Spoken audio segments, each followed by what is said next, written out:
ان کا مقصد صرف شب خون مارنا، مدینہ کو نقصان پہنچانا اور ابو سفیان کی قسم کو پورا کرنا تھا۔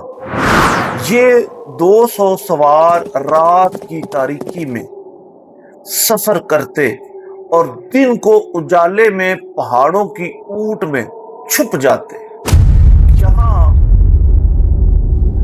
تک کہ وہ مدینہ کی حدود کے بالکل قریب جبل طیب نامی پہاڑی کے پاس پہنچ گئے۔ مدینہ شہر یہاں سے زیادہ دور نہیں تھا، لیکن ابو سفیان جانتا تھا کہ مدینہ کے اندر سیدھا داخل ہونا اس کے لیے کتنا خطرناک ہو سکتا ہے۔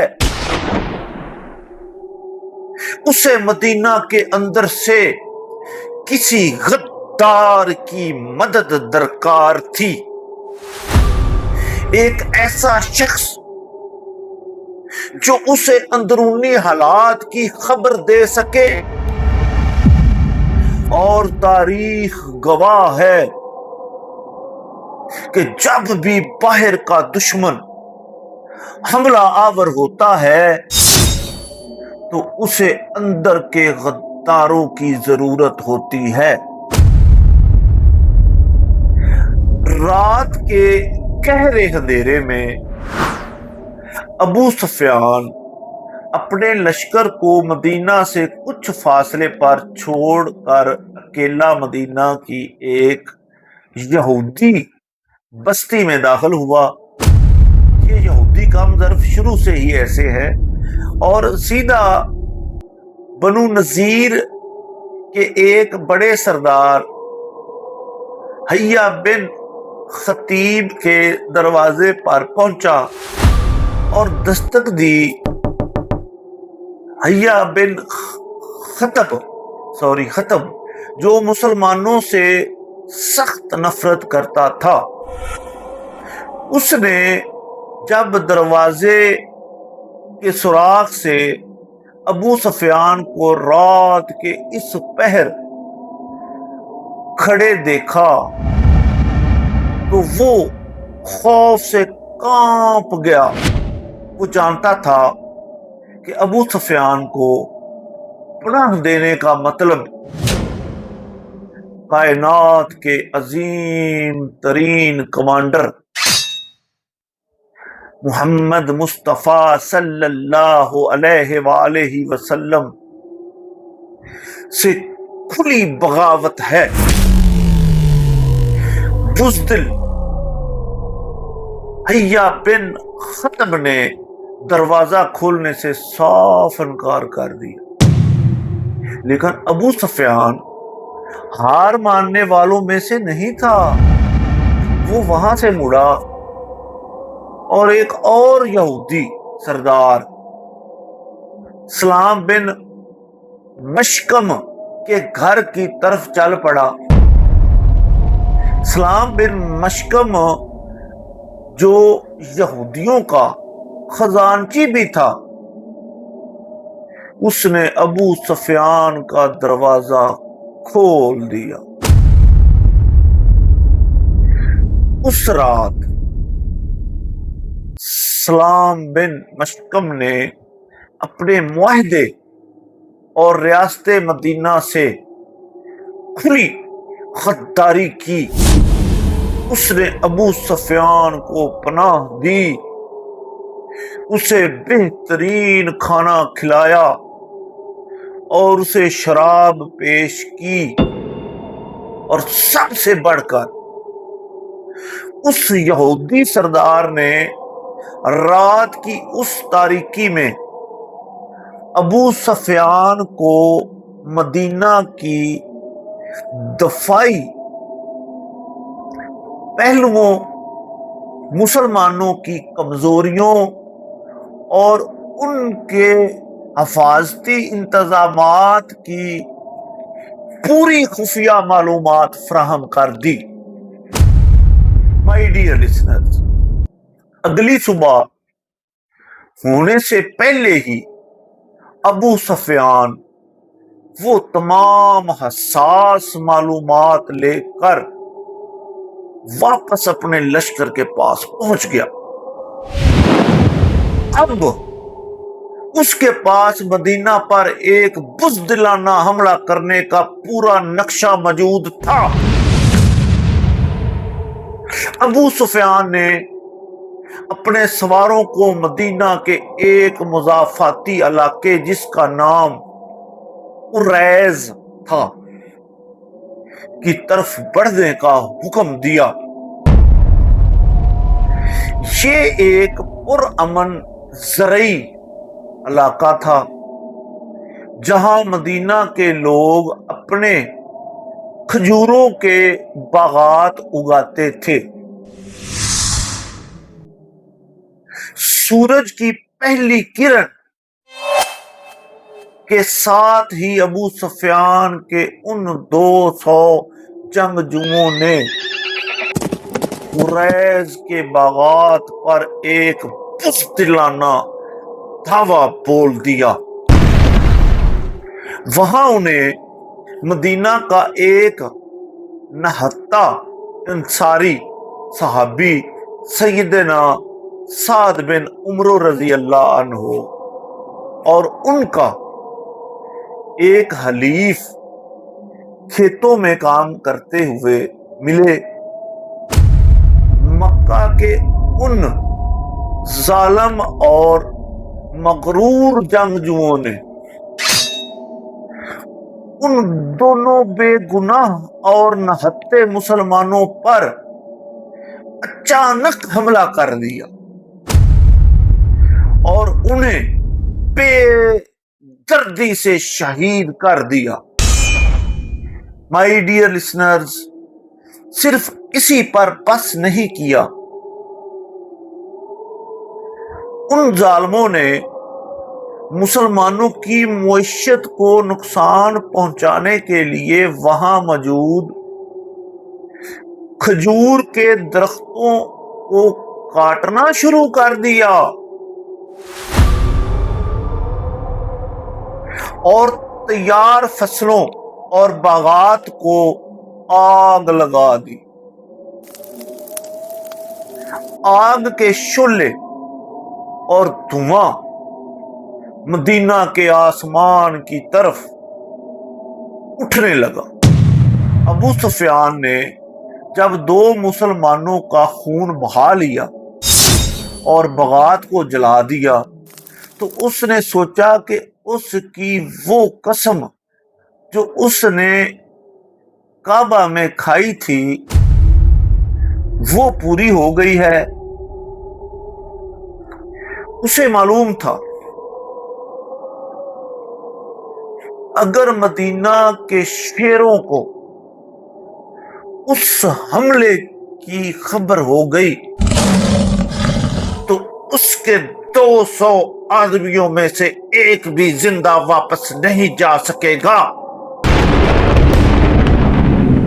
اس لیے اپنا بزدلانہ وار کرنے کے فوراً بعد ابو سفیان نے اپنے لشکر کو مکہ کی طرف بھاگنے کا حکم دیا۔ وہ مکہ کی وہ تاریک اور پرہول رات تھی جس کی کوکھ میں بدر کی عبرتناک اور ذلت امیز شکست کا نوحہ خاموشی سے دم توڑ رہا تھا۔ وہ ابو سفیان کی وحشت زدہ آنکھوں میں سلگتی ہوئی انتقام کی وہ بھڑکتی چتا تھی جو قریش کی خاکستر عزت کو دوبارہ زندہ کرنے کے لیے بے قرار تھی۔ وہ قریش کے نئے سردار کی کھائی گئی وہ ہیبت ناک اور سنگین قسم تھی کہ جب تک مدینہ کی خاک کو مسلمانوں کے لہو سے سرخ نہ کر دوں، مجھ پر غسل اور پانی کا ایک قطرہ تک حرام ہے۔ وہ بدر کے مقتل میں کٹنے والے 70 مغرور سرداروں کی وہ پامال شدہ انا تھی جس کی رات اب مکہ کی گلیوں میں ہوائیں اڑا رہی تھی۔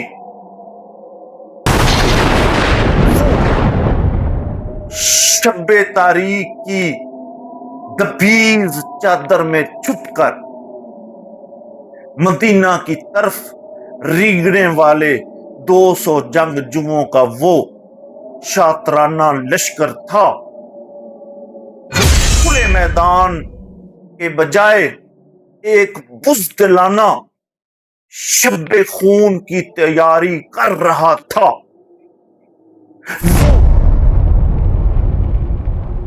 مدینہ کے پرامن مضافات میں جلائے جانے والے نخلستانوں کا وہ سیاہ کنواں تھا جس نے پرسکون فضاؤں میں ایک نئی اور خون ریز جنگ کا نکارہ بجا دیا تھا۔ وہ کے عظیم ترین اور جلیل القدر کمانڈر حضرت محمد مصطفیٰ صلی اللہ علیہ وآلہ وسلم کا وہ قہر خدا بندی اور جلال نبوی تھا جس کی ہیبت نے مکہ کے ان بزدل ہمراہ آوروں کو اپنی بقا کی خاطر اپنا ذات راہ اور ستو تک صحرا میں پھینک کر فرار ہونے پر مجبور کر دیا۔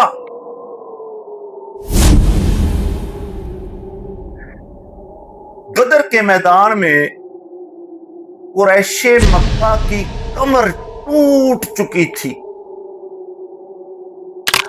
عرب کے وہ سردار جن کے نام صحراؤں میں ہواؤں نے اپنا رخ بدل لیا تھا، وہ سب کے سب بدر کی مٹی میں مل چکے تھے۔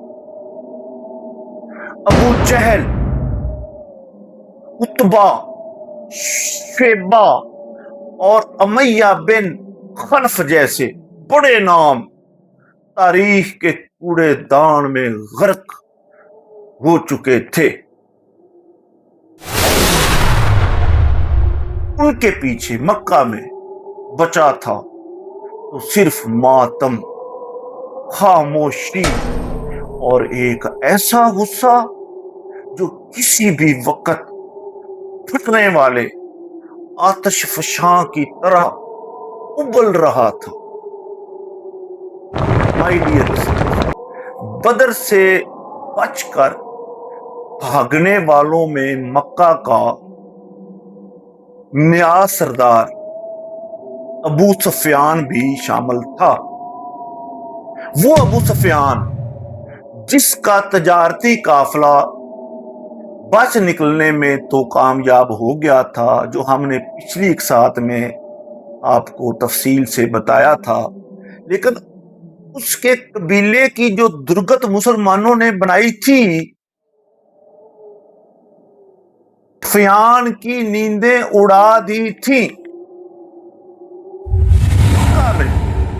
باقاعدہ اعلان کر دیا گیا تھا کہ کوئی بھی اپنے مرنے والوں پر روئے گا نہیں تاکہ ان کے آنسوؤں کی خبر مدینہ تک نہ پہنچے اور مسلمانوں کو خوش ہونے کا موقع نہ ملے۔ یہ ایک ایسی گھٹن تھی جس نے پورے مکہ کو پاگل کر دیا تھا۔ جنگ بدر کی فتح کے بعد اسی کٹھن اور انتقام کی آگ میں جلتے ہوئے ابو سفیان نے کعبہ کے غلاف کو پکڑ کر ایک انتہائی خطرناک قسم کھا لی۔